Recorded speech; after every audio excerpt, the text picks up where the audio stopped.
that isn't it really living the essence of love thy neighbor, to recognize what we can and should and must do at these moments, not out of a spirit of charity, but out of a spirit of duty. The duty each one of us has to our fellow human being. And that's what you are doing here. We are traveling the country, and I bring thanks on behalf of the President, because the work that we did with the American Rescue Plan was designed with you all in mind and with the folks you serve in mind. We talked earlier about it. It purposely does a number of things that includes increasing through the end of September the 15% increase in SNAP benefits, which again is about families in need, hungry families. It's going to be now, we're looking at $230 a month, so that's the extension. The EBT program, which is a fancy phrase for basically what we do for children who are not in school and to help them with food when they are not in school. That has been expanded through the duration of the pandemic. WIC, which is women and infants and children, but really what we're talking about are pregnant women, mothers with children under the age of 6, and extending the benefits for them, in particular in the American Rescue Plan. That's $880 million, designed to increase the resources we are bringing to those mothers and their children. And then the $37 million that are in the program for seniors. So many of our seniors, we know, have been isolated, they are alone, and they need assistance and support. So these are the things that we have been doing. But knowing also what we know is happening here in Florida. 1 in 7 adults is describing themselves or somebody in their household being hungry. I think you said 1 out of 4 children. 1 out of 4 children. What we're looking at in terms of, again, what this means in terms of the long-range impact of this moment, and what we must therefore do with a sense of urgency to meet these families and meet their needs. And so the ARP in total supplies about $1 billion directly targeting the issue of food insecurity. But again, the work that we do in Washington will mean nothing without the work you all are doing here on the ground, which is to make sure that all of those resources get to the folks who need them as immediately, as quickly as possible, and with the spirit of recognizing the dignity that each of us have and the responsibility we have in moments of crisis to respect the dignity of the people that we live with and among. So I thank you all for all that you are doing. And with that, I will return it to the Commissioner to moderate our discussion. Yes, absolutely. And you cannot be more accurate on what is happening across our state and across our country.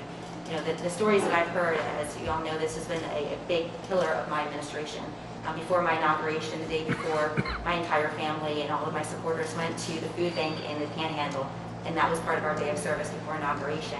And I know that Susan, what you do here at North Florida, just if you want to tell the Vice President what you are seeing and the changes in the demographics of what is here happening, and other maybe resources and things that we might be asking from DC to help. Absolutely. Thank you so much, Commissioner. It's been really interesting through this last year as those of us in the charity food business have been pivoting so quickly to meet need, to manage changing environments, broken supply chains, food supplies that suddenly went away. For example, when the shelves that you saw bare, our truck saw the same emptiness when we went to pick up food that normally was going to be filling our pantry agency partners. It's been an extraordinary year.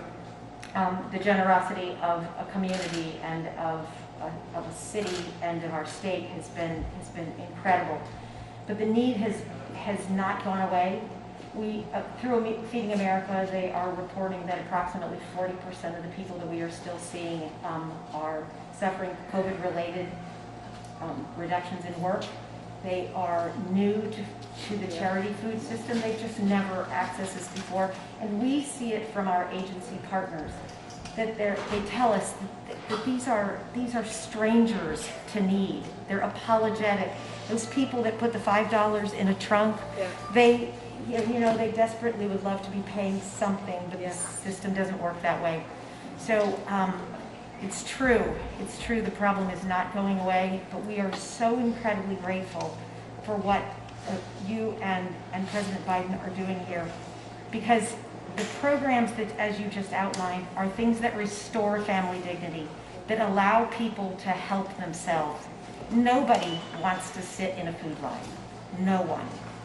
And to be able to give them the ability to support their family through this very difficult time, I think is the greatest thing that we can do for those families.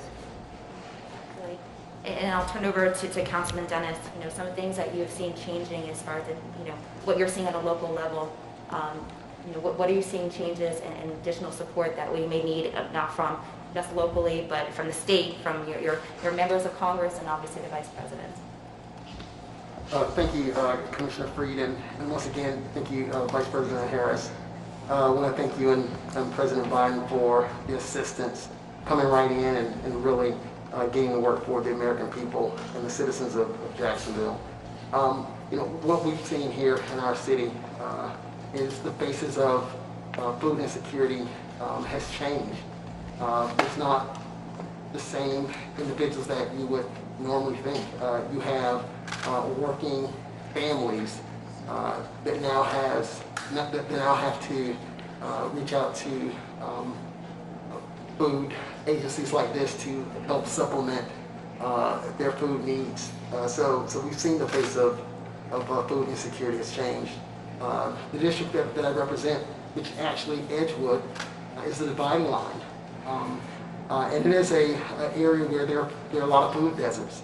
So with the COVID pandemic, there was already food insecurity there. Now it has gone into a pandemic as it relates to food.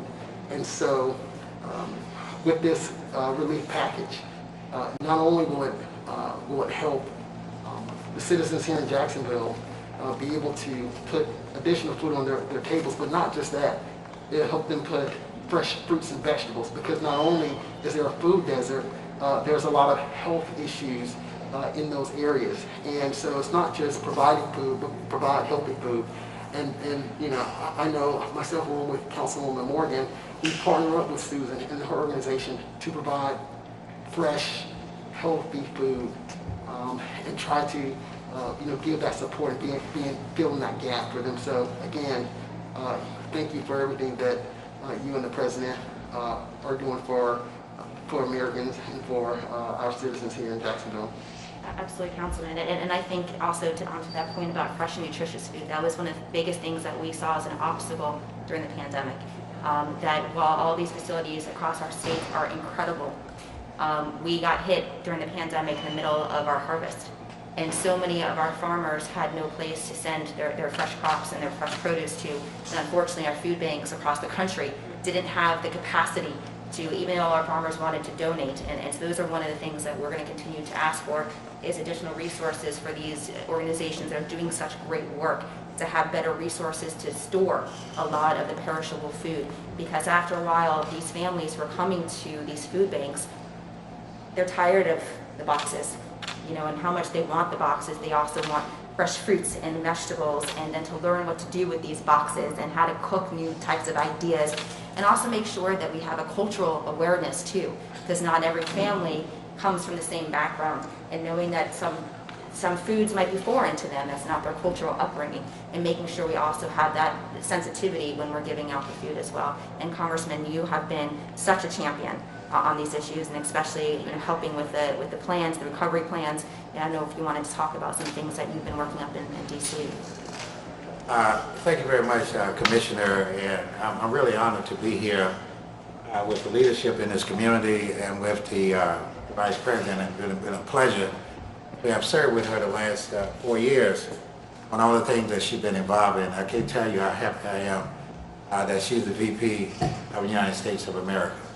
And one of the things that I would say, because protocol has already been established by the VP on the extra funding that we put in for SNAP benefits, the many times that I've called the governor and asked him under the SNAP benefit, could they relax the rules so people will be able to go and get hot food on the SNAP benefits, even if it's at McDonald's, things of this nature.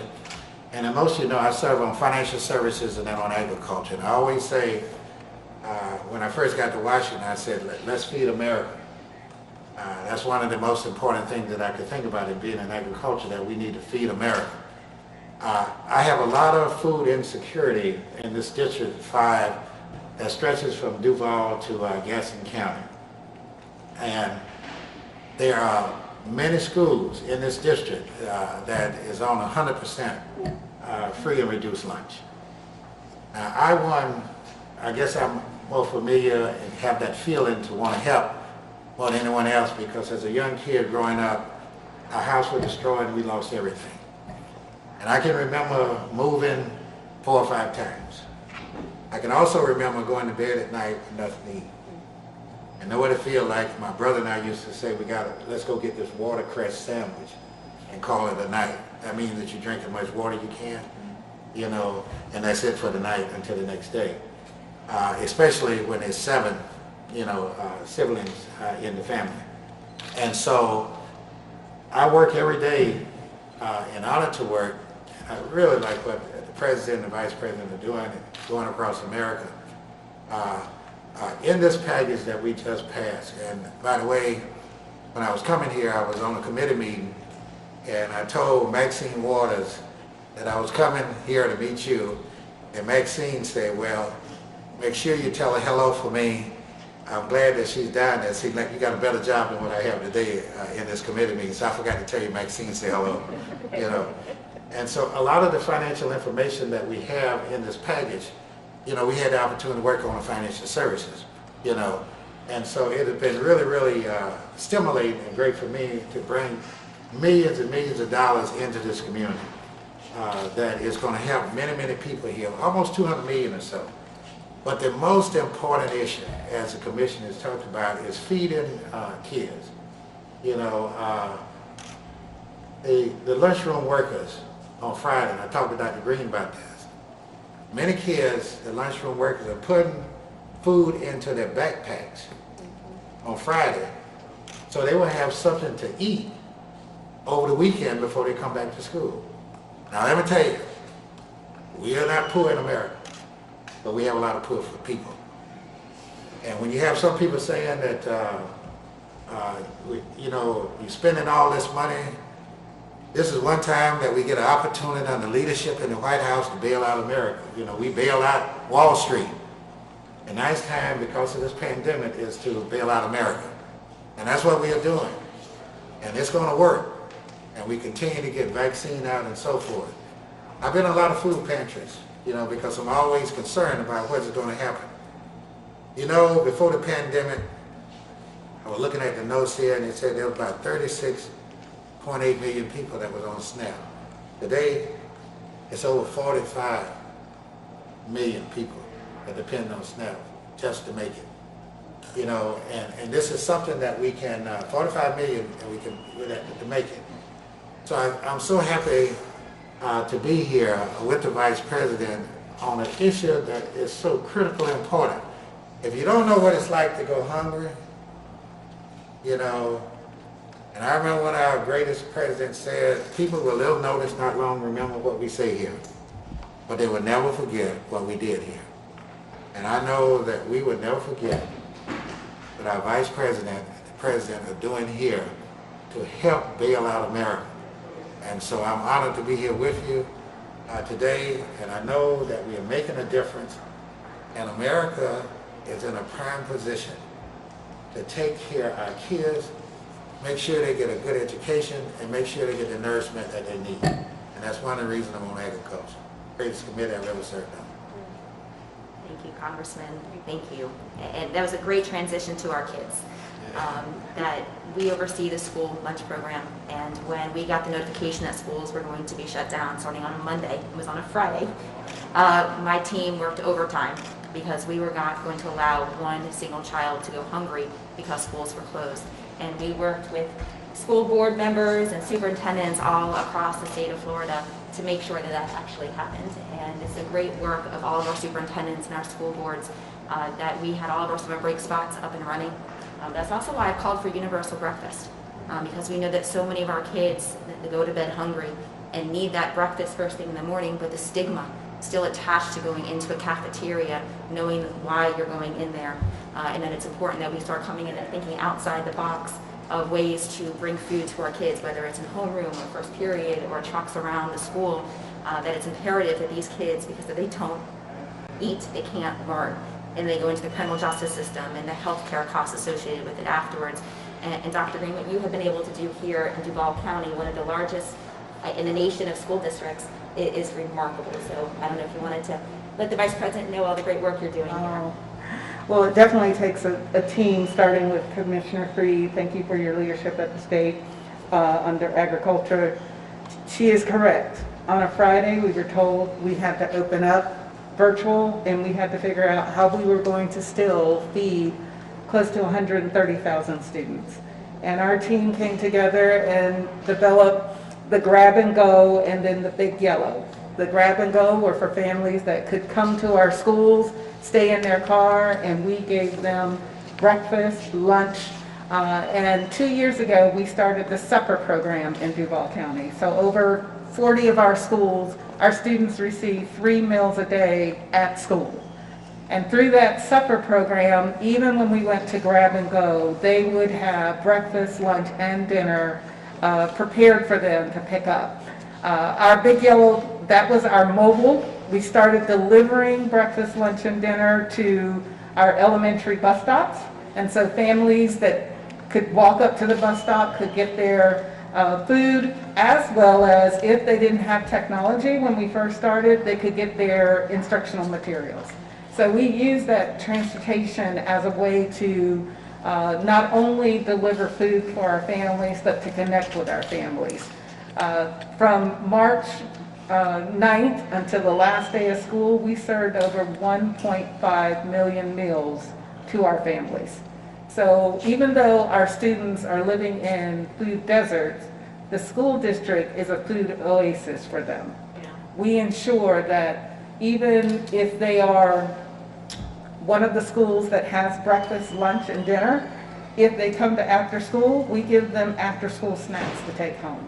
So we really believe in ensuring that our children, as long as they're with us, we know they're going to have food. But it also takes strong partnerships with Northeast Florida, nonprofits such as Blessing in a Backpack. For many, we have 20 schools where students are given backpacks of food to take home over the weekend, and those types of programs need to be expanded. We have more students than actual backpacks full of food to serve them. We're finding unique ways to work with our high school students. I have a high school here who has its own food pantry, and they've created their own backpack program, William M. Raines High School, and helping those families. So our educators know that it's not just what's happening in the classroom. They also know if they're hungry, they're not going to be able to learn. And if they're not learning, they're not thriving. I think the only one we have left is Councilwoman, if you wanted to also go through some of the things that you've been seeing on the ground here and additional resources that you may need at the state or federal level.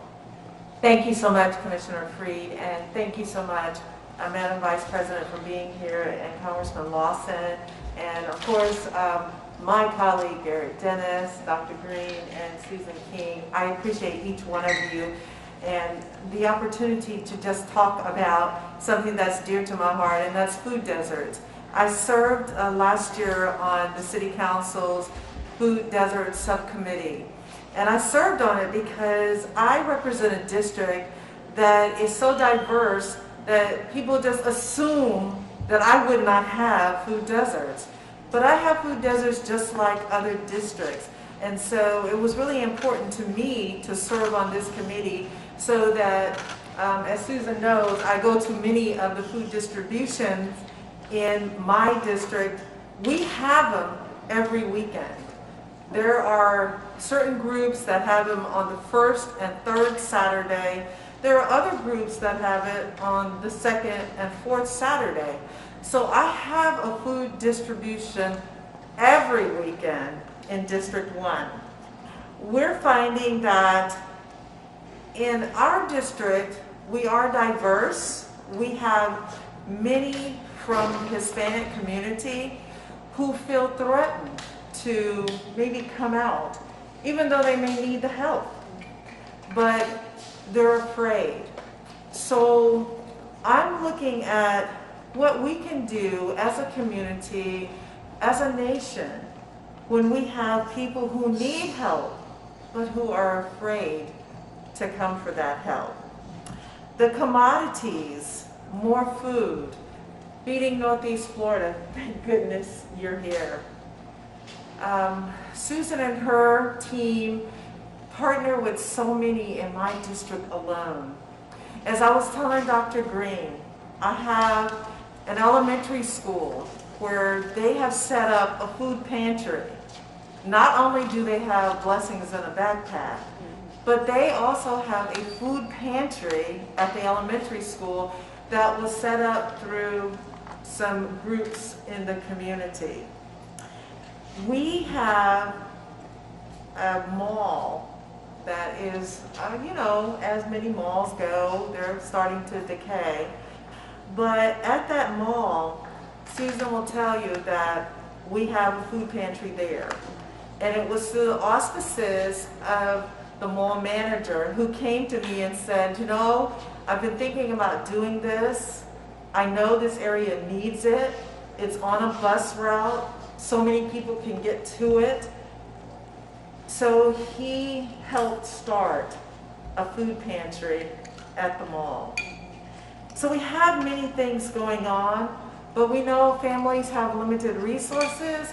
I think it's already been said in this forum that people are making critical decisions on whether who's going to eat, can we eat tonight, do we have electricity, do we have water, can we pay the rent?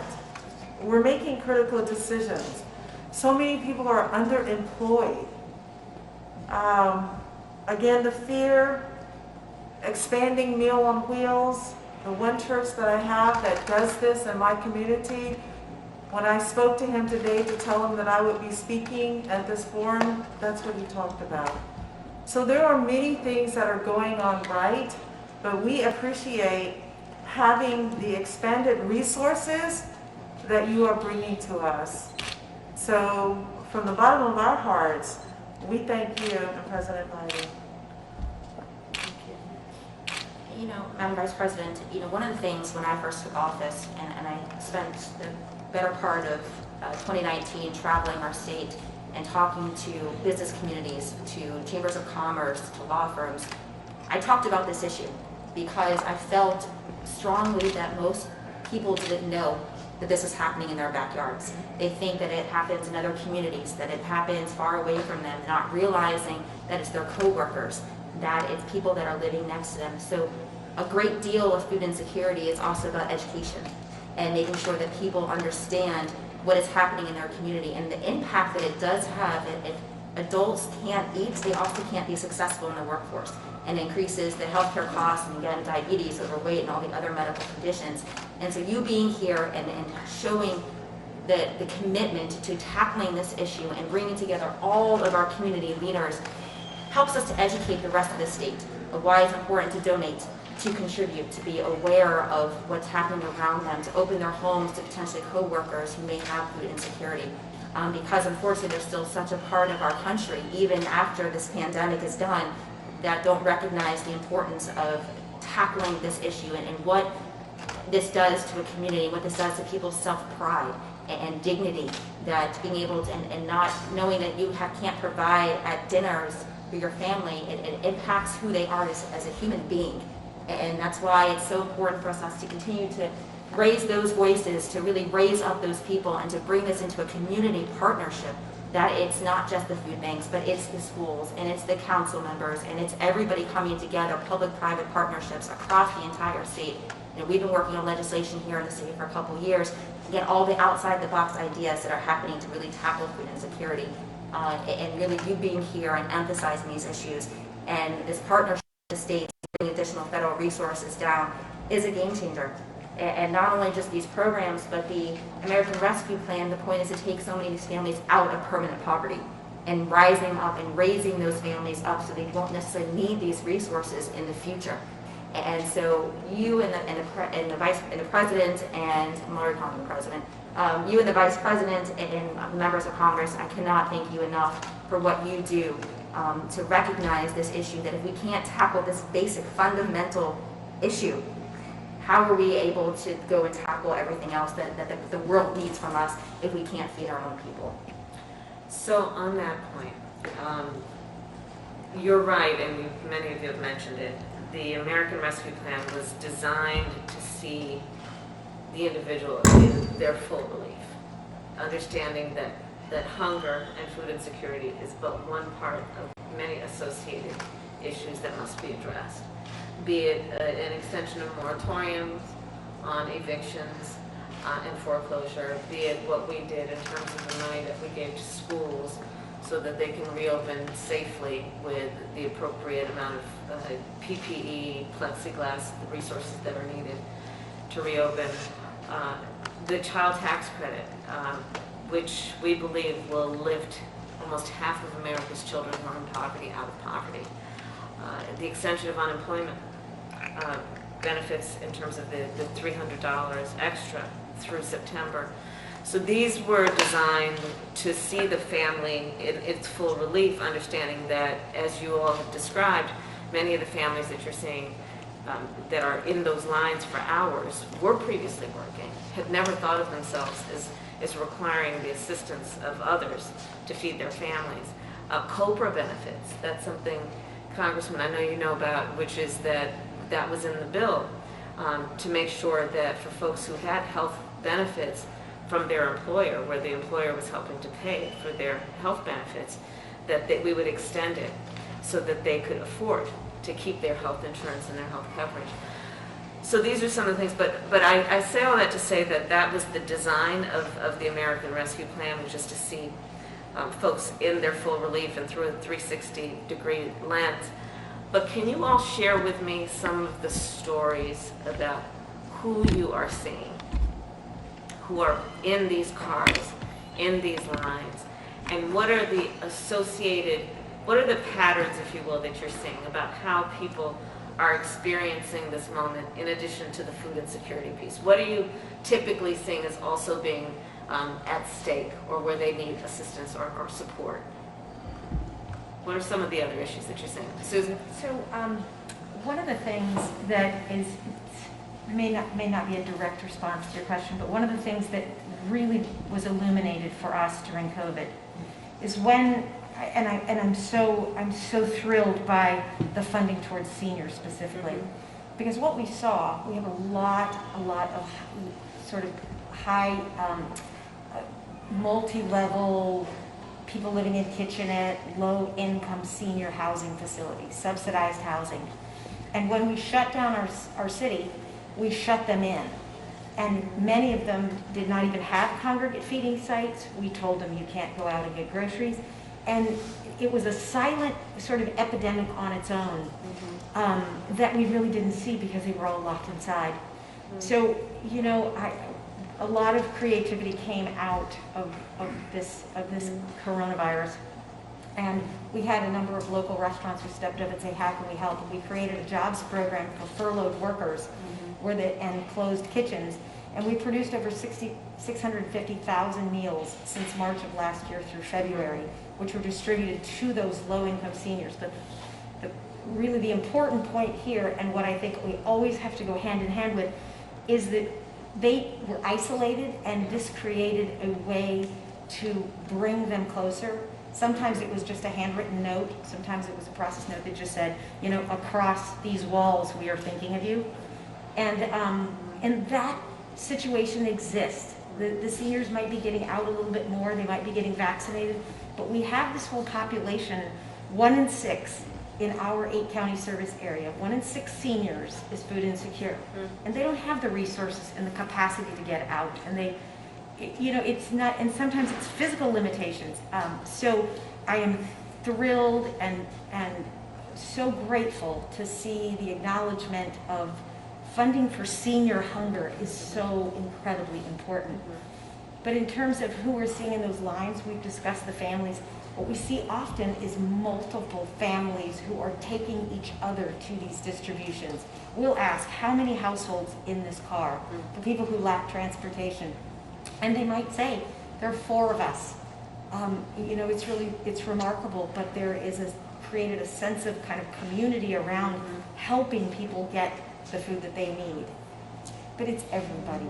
It's literally from every walk of life, every generation, every race.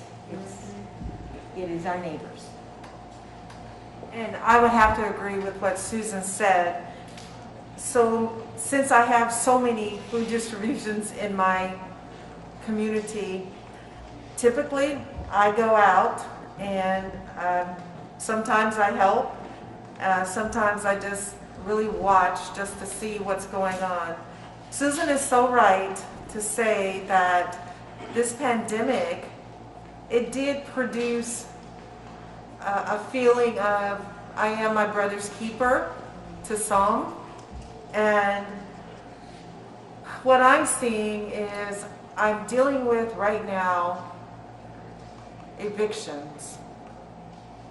And I'm dealing specifically with one family that called me probably 6 a.m. Thursday morning because they were about to be evicted at 8 a.m. And the question that still comes to everyone's mind is, I thought we had a moratorium. But what needs to happen is there has to be something that is the same at the federal level as it is at the state level, as it is at the local level. But there are too many ways to get around it. It's all confusing to people who are in the situations, and those are the same people who are out at food distributions because they're put in a situation where they feel like they don't have any recourse. So I would really like to see some kind of coordination between federal, local, and state when it comes to the evictions. Well, I think that's one of the issues definitely throughout the pandemic that has been highlighted. And we've seen various levels of success or lack of success around coordination. I couldn't agree with you more. How best do you think we can get out the benefits of the American Rescue Plan, and which populations have we found that have been most difficult to reach? For example, one of the concerns that I've had is that we, and which is why we're traveling around the country, just this is meant to be a public education campaign, so people know what they're entitled to receive, right? For example, for people who are in the system, that $1,400 check and all the benefits that should flow from the American Rescue Plan, they're likely to get it in a faster pace. If they're in the system because they paid taxes last year, or they are a recipient of Social Security benefits or Medicare, things like that. But if people are not in the system, then it's likely to take longer. And they're likely to be more glitches, right, in terms of getting the relief to them as quickly as possible. So we are urging people, for example, file your taxes, even if you didn't have an income or a significant income, so that they're in the system. And that's one of the things that we would love your help with, is to let people know how to be in the system so they can get that direct deposit, right, as quickly as possible. But what else are you all seeing in terms of the folks who we may not be hearing from, even though they do need help? You know, I will say to my team, let's sit back and listen to who we're not hearing from. If we're in this region, where would we say we're not hearing from people? I don't mean geographically, but demographically. Who are we not hearing from that we need to reach out to or do a better job of reaching out to? Madam Vice President, that's a very good question. Because that population we're not hearing from, and they are in the shadows. But I do want to kind of piggyback what Susan said, that that, you know, in the distribution lines, there is a camaraderie and people are helping each other. But what that has shown me is that we do have a transportation issue. And not only a transportation issue in distribution, but also a transportation issue in getting those other services, such as the people that are in the shadows. And so, you know, I know that, you know, here in this community, we are racking our brains on how do we get that information out, or how do we get services to those individuals, or those individuals to the services that they need. And so I think we do need to focus a portion on transportation. And I also think that those individuals that are in the shadows, it's a traumatic time. And so there are some mental health issues, and I'm not saying that they're mentally ill, but it's a shock. You know, when you go through it, It's a lot of trauma. it's a lot of trauma. So I think it's very facet. You know, there are a lot of different pieces, but I do think that, you know, my biggest thing is transportation, and Councilwoman and I, you know, we supported some legislation to where we're subsidizing private transportation companies to go out and transport individuals to services, and such as grocery stores and things like that. So I think we need to, again, you know, try to target that transportation, or that, you know, that outreach piece. Yeah. Dr. Reen, if you have Well, for education, it's more about who we don't see. Yeah. These are our children who are learning remotely, and they still have attendance issues. For families who are ESOL families, getting those bilingual services out to them. We have bilingual interpreters who we try to send out to get that information out to them. But those are the individuals that we see, that we don't see, Yeah. are the ones struggling. And those are the same children that we worry, if you're not coming to grab and go, how are you getting food during the day? Even though we have this available for them. So it goes all back to transportation, being evicted. It's kind of a vicious cycle that we see the evidence in the school district, that one, they're chronically absent, or if they're learning remotely, even though they have the equipment, the resources, we take care of the internet, their environment may not be conducive to having school 6 hours during the day. There's other things happening, and those are the children that keep me up at night, that we're worried about. How can we support them? Because we can't see them. We can't get to them as easily as students who are coming into brick and mortar. And Madam Vice President, we could talk about this all for hours and days. And we're all so passionate about this, but we also want to be very respectful of your time. But this is an all hands on deck, I think, for everybody across the entire country. It is making sure that the incredible work that you and the President are doing, and our members of Congress, is getting that information flowing down to the local level, to the state level, and allowing us the opportunity to be empowered to educate all of these individuals too about all of the resources and all the benefits that they're entitled to, and making sure we bring people into the system. So again, thank you for being here. The first step is you being here, helping this community understand the important work in what you are doing here. And now, hopefully all those who are standing here, all the media, that we are going to help to disseminate this information to our communities. And we cannot just thank you enough for the support that you and the President have been giving to us. Well, thank you, Commissioner. And it is very important to the President that we are on the ground with all of you who have been for over a year, every day, with many, many sleepless nights. The work you all have been doing is extraordinary. I think that there is, I'm certain actually, that history is going to show that this was a moment of extreme crisis that challenged us, and there were the heroes that just showed up. I think of you as the angels walking among us, the heroes that just showed up, which includes your volunteers, which includes these incredible, the families who have a car, who are picking up the neighbors to help them come to be in line, the frontline workers. There's so many heroes that have been revealed to the rest of us. And it should give us a sense of hope and a sense of faith in who we all are. But you all have been doing the work on the ground. And so, yes, part of the reason I'm here is to talk about the American Rescue Plan, but only to let you know that it was designed and the spirit behind it was intended to help you do the work you all have been doing every day. And again, I think that without any question, in this moment of crisis, the kindness of humanity has revealed itself. The generosity of spirit, the courage, the commitment. And so let that kind of guide our optimism in this moment of crisis. And again, all of that to say thank you, thank you, thank you, thank you, thank you, thank you. And be well. And help is on the way. And hope is on the way.